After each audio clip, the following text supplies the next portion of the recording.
Muy buenos días con todos. Iniciaremos la clase de biología con el tema 8, citología. La citología es la ciencia de la biología encargado del estudio de la célula. Veamos ahora un poco de historia. Robert Hooke, llamado el padre de la citología porque observó por primera vez células muertas en una laminilla de corcho a las que llamó célula. Leeuwenhoek observó células vivas a las que llamó animalículos.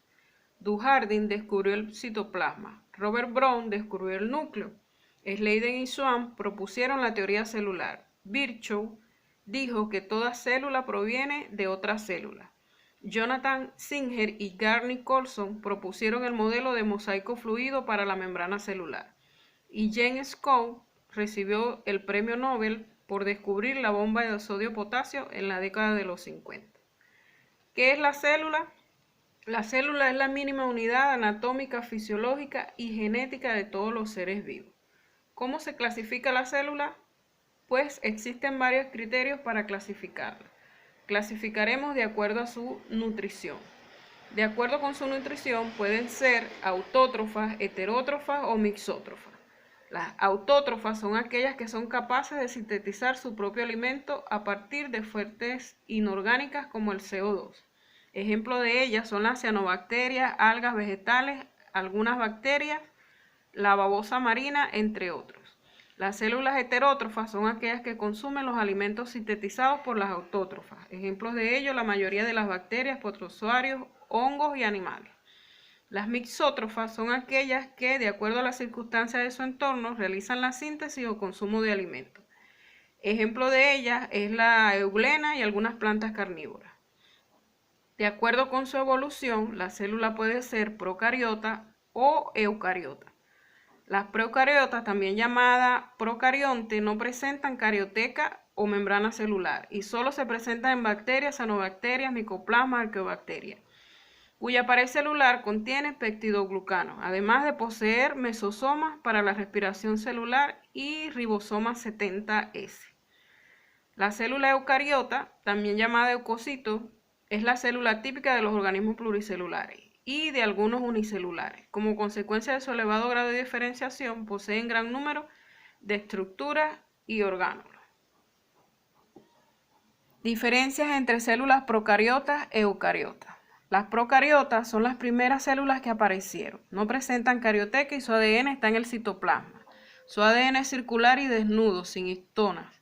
Presentan como orgánulos solo a los ribosomas 70S. Miden más de 10 micras y cuando se juntan forman colonias.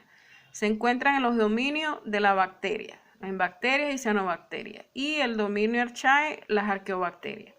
Las eucariotas provienen de algunas células procariotas que evolucionaron, presentan carioteca y su ADN está fundamentalmente dentro del núcleo. Su ADN es alargado con histonas, presentan a todas las organelas incluyendo a los ribosomas, miden más de 10 micras y cuando se juntan forman tejidos. Estas células hasta ahora existen en el reino protista, en las algas, los protozoarios, reino fungi, que son los hongos, reino plantae, que son los vegetales, y el reino animalia, que son los animales. Partes de una célula eucariota. La célula eucariota en plantas que tienen pared celular están compuestas por envoltura, membrana celular, núcleo y citoplasma. Y la célula eucariota en animales por el glucocálix y también presentan envoltura, membrana celular, núcleo y citoplasma. ¿Qué es la envoltura celular? En animales que presentan el glucocálix es una envoltura de la célula animal y tiene como componentes oligosacáridos y sus funciones son receptar las señales químicas, reconocimiento celular y adhesión. La pared celular, que es una envoltura de la célula vegetal, sus componentes químicos principal es la celulosa y sus funciones son brindar protección y rigidez y forma la célula. La membrana citoplasmática es una asociación supramolecular glicoproteica que forma una doble capa que envuelve el citoplasma. Es permeable y selectiva y tiene una presentación esquemática según el modelo de Singer y Nicholson en 1972. En los seres vivos, En las bacterias, su composición es peptidoglucano. En las algas, por celulosa o sílice. En los hongos es quitina y en los vegetales, hemicelulosa y celulosa. Las estructuras de las membranas, que está formada por los lípidos en un 40%, por las proteínas 52% y por los glúcidos en un 8%. Estos son los lípidos, fosfolípidos, colesterol y glucolípidos. Y las proteínas son proteínas periféricas y proteínas integrales. Y en los glúcidos solo se encuentra en la monocapa externa de la membrana unido a lípidos, como los glucolípidos, y unidos a la proteína como la glucoproteína, constituyendo la parte más importante del glucocálido. La fisiología de la membrana: existe una compartimentalización que separa los medios intra y extracelular, manteniendo una composición diferente para ambas, y controla el transporte de sustancias que debe ingresar o salir de la célula. El transporte de sustancias en las células se relaciona con su medio del que toman los nutrientes, agua, y al que eliminan desechos de otros productos. La membrana celular participa en los procesos de intercambio de materia, a veces sin gasto de energía, por procesos llamados transporte pasivo y transporte activo, otras veces ganando energía de ATP, mientras los procesos son llamados transporte activo. El transporte pasivo no se gasta energía en forma de ATP y se da por difusión, que es el paso de sustancia de mayor concentración a menor concentración. Y esto se da por tres tipos: por ósmosis, que es la difusión del agua; por diálisis, que es la difusión de solutos como cloro, potasio y sodio; y la difusión de gases, que se da por dióxido de carbono, oxígeno, entre otros. Los tipos de transporte pasivo son difusión simple, que pasa una sustancia a favor del gradiente y puede ser por un poro fijo o traslocador. Y la difusión facilitada también se da por un traslocador, que mediante la entrada de la glucosa en las células intestinales, la afinidad del traslocador por la glucosa depende de la concentración del sodio. Una de las funciones de la solución se explica en este cuadro. La solución puede ser isotónica, hipertónica o hipotónica. En la célula, cuando es isotónica, gana y pierde agua. Cuando es hipertónica, pierde agua, y cuando es hipotónica, gana agua.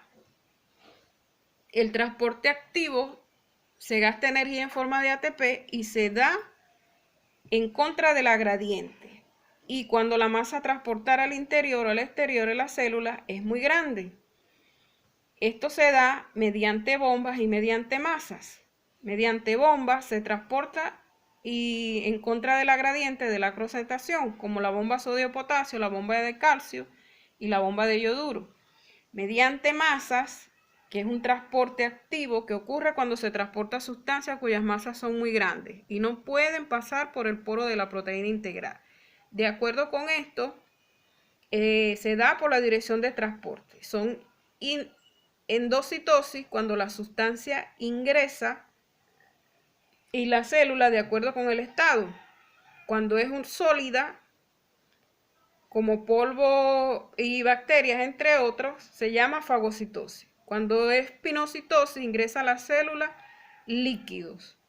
Y cuando es exocitosis, la sustancia sale de la célula a manera de desecho.